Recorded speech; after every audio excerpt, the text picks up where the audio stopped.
So I'm delighted to welcome Neil Coleman from Nile this morning to join us on the UK AI webinar. And I'd like Neil to welcome you. And could you tell us a little bit about yourself and your company? Yeah, absolutely. Thanks, Tim. And yeah, really excited to be part of this community at the beginning. Very, very excited. So my name's Neil Coleman. I'm design director at Nile. So we're a consultancy based in the UK, in Scotland, in fact, in sunny Edinburgh. I can say that confidently this week, actually. And we're really all about transformation. So helping organizations make those complex transformations, of which one of those is going to be that move towards a more AI native organization. The thing about the way we do this, though, is really it's from a human-centered perspective. So my background, certainly in human-centered design and user experience design and service design, has always been about understanding that human aspect, and that's the way we approach these problems. We've been around for about 20 years, just under 20 years. We started out actually one of the first companies to bring eye tracking to the UK, so that kind of deep consumer understanding side of things. We've worked through all sorts of transformations over the years, things all the way from the first sort of online banking services to citizen-driven banknote design to insurance marketplace transformation, and then obviously in the last 2 or 3 years applying those still those same strategic design skills to AI transformation. So our job as we see it is really about de-risking that transformation, making it delightful for customers and employees, and being responsible as well with the way we do it. So really making sure we understand the range of different needs there are in an organization or within a set of customers to make sure that what we're doing makes sense for both groups really, and delivers results, of course. Great. And I love that fact that it's actually very focused around the human. And that you've really had that sort of evolution over the last 20 years of thinking about what does that mean, And so yeah. I remember that eye tracking technology when that first came in and how that was kind of quite revolutionary in terms of being able to understand the hotspots and sort of another level of insight into what the consumers are doing when they're considering purchasing or when they're purchasing things. So the fact that you started there and now you've kind of really sort of seen that evolve into the world of AI today, what have been the sort of main changes that you've seen in our ability to understand human behavior? It's really interesting you ask that question because we often make the same mistakes. It's, when I remember when we were shifting from we used to bring people into the lab. I'm actually sitting in a lab where it used to be our lab here today in Edinburgh, and we used to bring customers up the stairs. We'd sit next to them, we'd show them stuff on a screen, and we'd ask them questions, very traditional usability testing. And then smartphones turned up and we said, well, hang on a minute, people aren't going to be sat in front of a computer in a desk. They're going to be taking this smartphone around with them or a tablet or whatever it might be. And so we need to really rethink that. And of course, what happens is clients start coming to you and say, we need an app. We need to have a touch interface.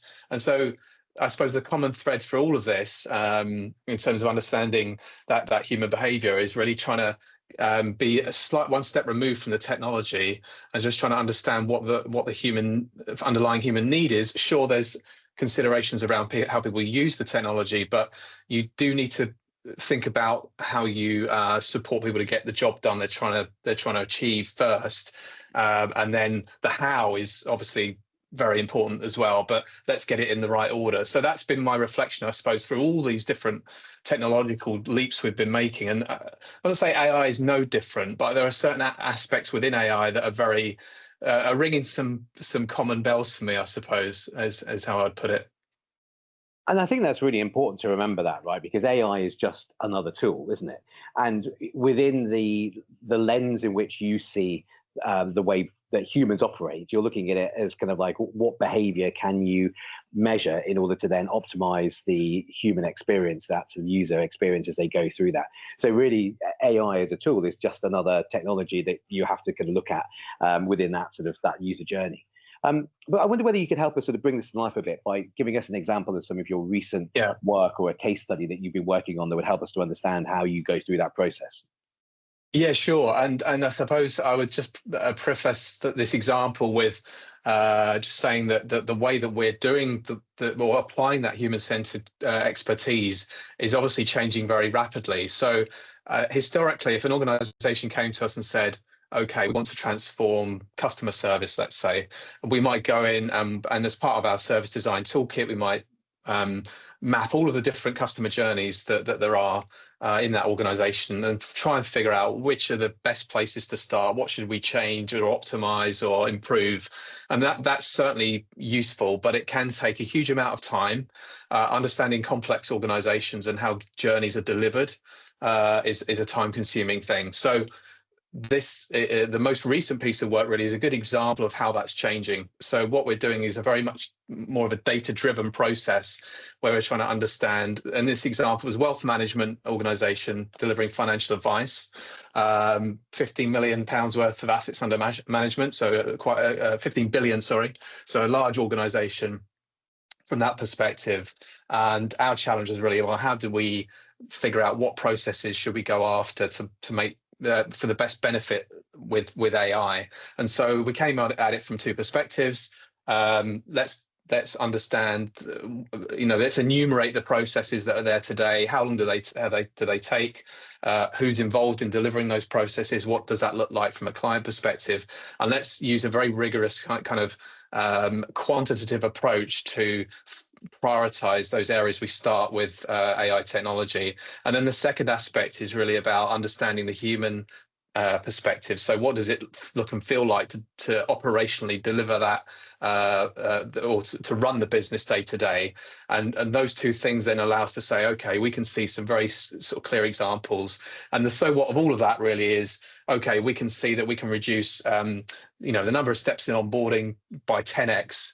By changing a few different things, and we can reduce the servicing steps by 4x if we do these certain things, but also having some integrity around the human aspect that we've been talking about. So as a financial advisor, your raison d'etre and your kind of worth from your job and the value you bring is all about how giving advice, important advice to your clients, what that feels like from a human perspective. So kind of being custodian of those things. So that's a very sort of broad brush overview, and then that can flow into service design. So once you know where you want to start with this technology, you can then say, okay, what does a transformed experience for clients look like once we start to put that in place? So yeah, very interesting transition in the way we're delivering this sort of work. Yeah, I think it's interesting to compare the way in which you can affect change amongst humans versus the systems which are made up of the technology and the tools. So humans are, famously very hard to change, right? You can't teach an old dog new tricks. But presumably the systems that you're building are a lot easier to change. You can actually kind of tailor them around the humans. So I'm just thinking in terms of, it makes more sense to kind of like try and build the systems around the human rather than the other way around. And I know you've talked about things like AI native by design. Yeah. How do you balance up something which is AI native by something which is going to be built around that's a movable human behavior and needs? Yeah, so I suppose by AI native, what we mean by that is not just taking a process and going, how can we make that quicker? It's saying, what are the opportunities to rethink the way this is done so that it's less painful than it is today. So in financial services, for example, there's a huge amount of stuff that has to happen behind the scenes, regulatory stuff that often takes a long time. You've got to go through all your due diligence. You have to, if you're a financial advisor, you've got your suitability reports and all sorts of things that work behind the scenes. So it's really about understanding the impact of if you were to make that less painful, what does that materially look like on the ground, and what are the unintended consequences of some of those things? In a slightly different example, actually, from another project. We were looking at speeding up the process to write compliant copy within marketing. This is another financial services example. And what was interesting there was actually we felt we could reduce the time it would take to get a first draft of a piece of content that was in good nick. But the unintended consequence was, actually, when people use this platform, they have to sit and wait for 5-10 minutes for it to do its thing, and to them it felt really slow, even though ostensibly it was changing significantly changing the effort involved in writing that first draft. It's just that experience that you have when you're working on that piece of content. It feels slow because you're sat in front of a computer watching something do some work. So what's interesting about that is, even though on paper and from a technical standpoint, the efficiency gains are there, how that feels and the impact that has on people that are doing the job is not always obvious.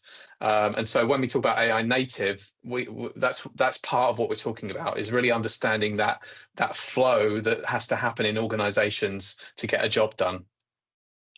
Yeah, that's really interesting. So you're sort of looking at how to create organizations which are thinking in that AI native first way, Yes. by giving them the sort of I suppose the confidence, isn't it? To understand some of those tools and services, even just the language. I think that's often a major barrier. I wonder whether you could tell me a little bit more about your approach, because there's a number of different ways that people are looking at trying to drive a transformation within organizations. It's often one of the big challenges that an organization will say, hey, we want to be an AI first organization.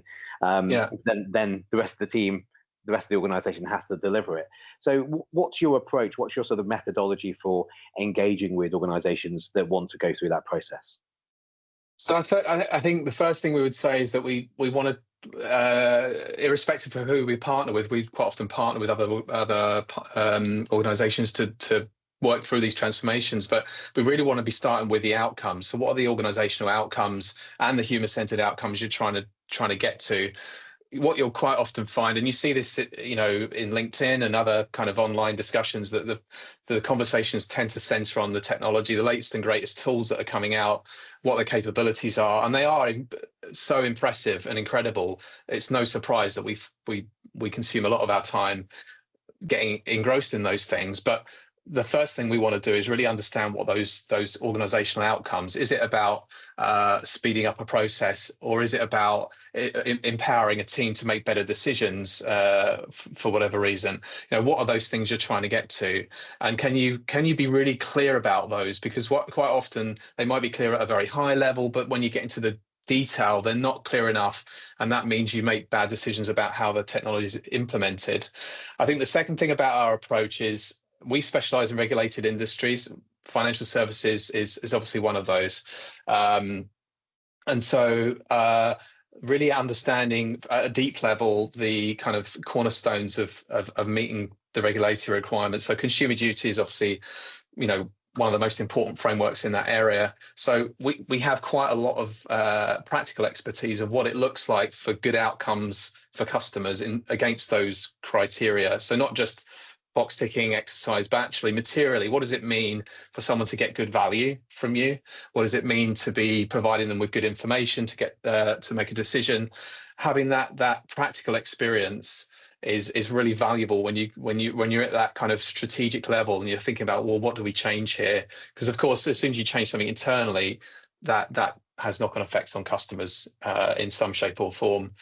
And then in terms of approach, I think the other thing that's really interesting about what it's like to go through an AI transformation in a big company, is that you always run into you're running into things you've never run into before. So things take longer. You run up against blockers where you think, we thought that vector database was going to take us a week to do. It's actually going to take us 3 months, whatever it might be. So we pride ourselves in being flexible around our ways of working. So we don't want to have a sort of prescriptive methodology that has to hit these milestones at a specific point and we can't adapt. So because we're quite a nimble organization, it plays nicely into that AI transformation, where it is a lot of the time quite uncertain, or can be, or it requires a bit of a pivot as you work it through. Yeah, I think that's a really critical word there, isn't it? Pivot. With any technology, the speed at which it's changing means that by the time you get started on a project, it's taken a bit of time to actually start planning and get started. The technology might have changed by then. So, almost you need to be very adaptable, flexible, agile to pivot along that process. And also, I think just very curious. This industry rewards people who are curious because they'll find it enjoyable, because you constantly need to be learning, scanning the horizon, seeing what else is coming down the line. So I think that's really interesting what you've been talking about there in terms of the way in which you approach things. You touched upon before some of the mistakes that you see businesses make, and I think mistakes often get a bad press because really mistakes are how we learn as well, right? If you're doing Yeah. that iterative process, you're failing, you're learning. It's fine to fail as long as you learn from it, and then you go on to the next stage, and that's the only way you can keep up with some of these rapidly developing technologies. But there are some fundamental mistakes which organizations make. I wonder whether you could help sort of share some of the biggest mistakes you've seen. Yeah, without sounding like a broken record, Tim, like there's a few things I've touched on already, but I would say the three that stand out for me. So one of them is too much focus on the how and not the what. And what I mean by that is, what are the outcomes you're looking for? And let's be really crystal clear about those. And then how you deliver that comes next. And to get to the what, sometimes. And again, I maybe haven't made this clear enough, but we've spent the last 20 years, or at least I have, or we have here at Nile, applying these and refining these strategic methodologies to do this. And as I said before, that story about the iPhone and touchscreens, we tend to forget all of that when the new technology comes around, and we just want to get to the implementation. But applying those skills to get to defining what the outcomes look like. For example, speaking to customers or employees and understanding what matters to them, what benefits they would really value, what might the blockers and drivers be. I think the second one is starting in the wrong place. So I talked about that earlier. If you're going to embark on a proof of concept, try to use, I mean, not everyone makes this mistake, but we still see it sometimes, is that, use data to pinpoint the place where you want to really get that initial gain from. And try and approach it both from a quantitative perspective, but also talk to the people involved, and make an evidence-based decision about where to start. And that brings me on to the third thing, which we've talked about a lot today. No surprise, because of the way we solve problems, but not understanding the human side of the problem is also something that can go wrong. So, for example, it could be things like adoption. Which features are going to drive the most adoption because it's a really painful, repetitive thing that people have to do every day in their job. Maybe it's about the workflow. So a common thing when you introduce a new tool is it's not in a silo. People do things before they use the tool or whatever the AI application might be, and then they pick up things from it afterwards. How do you upload stuff, get stuff out of that platform? And thinking about that as well from a human perspective is going to help you with that adoption challenge, because these transformations that we're talking about are hugely human driven. People need to get behind them, otherwise they don't get the traction and the outcomes you want. And so involving people in that process and understanding it at a deep level. So those are the top three that spring to mind. Yeah, thank you. That's really helpful, and I think you're right that transformation starts with the human, right? Because in those organisations, you have to get the humans on board. They're the ones that are actually going to be potentially the blockers, but also potentially the accelerators in terms of making it happen there. I thought it was really interesting also what you're saying. The word I was writing down there was around confidence. It's almost like a coach. It's like the way you're describing things makes me feel that you're almost going into an organization and you're coaching them to give them the confidence, whether it be on a language or I think almost just to trust their common sense. Because the other thing I wrote down is that, there's quite a lot of intuition here. And I was thinking about, well, actually, what you're doing is giving them the confidence to trust their instincts, their common sense. Yeah.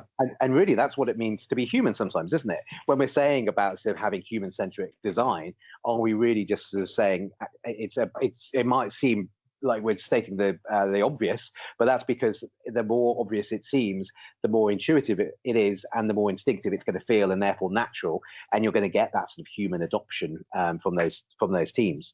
Did that sort of resonate? That's a point about confidence? I think what you're making me think of, maybe from a slightly different perspective, Tim, is we've just recently finished a proof of concept sprint with a client, and what's changing in that process? If you've ever been involved, if anyone's ever been involved in a design sprint or any kind of idea or innovation sprint where you're trying to generate viable concepts that you feel like you could put a business case behind, that space is changing rapidly. But what's interesting is, even though you've got a suite of AI tools that could be applied in that process, coming up with ideas, reviewing ideas, critiquing ideas, you get the synthesizing data, all of these other things. What we actually figured out, in this sprint was having real people in a room physically together working on a problem just generated so much more kind of alignment and to your point, confidence. So that intuition thing, that collective confidence comes from the way you collaborate together. And it's not to say you would never apply AI tooling in that situation. It's just that recognizing there are certain aspects of how change happens in organizations that require these very human kind of practices that we're sort of monitoring closely to figure out whether or not we should change them, keep them, and apply them different ways. Having said that, we did use the vibe coding prototyping tools to generate usable prototypes and all the rest of it. But be careful about throwing out some of these more kind of powerful things we take for granted. We just forget, think, oh, we don't need to get everyone together. It's just, we'll ask ChatGPT to come up with the starting point. Be careful about that stuff because it can bite you later on. Absolutely. Now, thank you for sort of giving some more context to that. And actually, it's really relevant to a very separate topic, but we've been involved with the debate around creative and copyright. And there's often that's portrayed as there being two conflicting sides. Actually, when we brought them together, which hadn't been done very much before, there was a natural solution finding energy in that room that no one sort of really predicted or thought, but actually helped find solutions. So I think what you're saying applies not just to technology and corporations trying to adopt technology, but within politics and certainly within governments and intergovernmental. So it's absolutely fascinating. But it comes down to that fundamental human truth that you were talking about at the beginning. Just as we wrap things up, though, I wanted to sort of ask you what you're most excited about. What do you think is going to have the biggest impact over the next few years in terms of AI and humans in the loop? Yeah, it's such a huge topic, right? And you can't answer that question without talking about agents. So, agents are going to transform things. I think that in some areas it might be a lot slower than we might think, because in regulated industries, risk-averse industries, the agency, for want of a better word, you give agents, needs a lot of careful consideration. So I do think that is going to happen, but I think it's going to be, sector dependent in terms of how quickly it happens. Thinking about how employees orchestrate and manage, this technology to get things done, it's a different skill set. It's going to require quite a shift in the way that we do our work. The other thing to think about is the culture and the values you have in an organization. So that story I just told you about, that this isn't a technology-driven kind of, I suppose, forecast or prediction or whatever we want to call it. It's more about recognizing that the culture and values that you have are going to determine the decisions you make about how you apply AI in different ways. So I think there's going to be a light shone on culture and values in organization. I also think from a consumer perspective, the way we use websites and shop online and book holidays and all the rest of it, that is going to change. And I think trust is going to be really critical to that. So which brand you trust, who do you give your data, open up your data to, so that you get the right kind of outcomes and answers from this technology. All of that is up for grabs and is changing under our feet. So I'm really a huge amount of opportunity for people like us that understand human behavior. So that, I suppose those will be the areas I'm thinking about. Amazing. And I love the fact that you ended there by talking about trust, because that's one of the things which we're campaigning very strongly for, is the importance of trust in all of nationally, to really unlock the potential of AI. Because if the consumers don't trust AI, then they're not going to want to buy services and tools from the companies that you're working with, but also they're going to be reluctant to be the employees adopting those tools and technologies as well. So it's so fundamental to everything we're trying to do, and I think there's often a lack of recognition of the importance of it. So I'm really pleased you mentioned it there. Just finally then, tell us, how can we stay in touch and find out more about Nile? Yeah, thanks, Tim. So you can find out more about Nile on our website, so nilehq.com. There's a whole heap of case studies and information about the way we do our work and the outcomes we've delivered. We're also quite visible on LinkedIn, so you can search for Nile Business Consulting services there in the UK, and you'll find us and keep up to date with us there as well. Amazing. Neil, it's been fascinating learning about your human-centered approach and talking through all those case studies. And thank you very much for joining us on the UK AI webinar.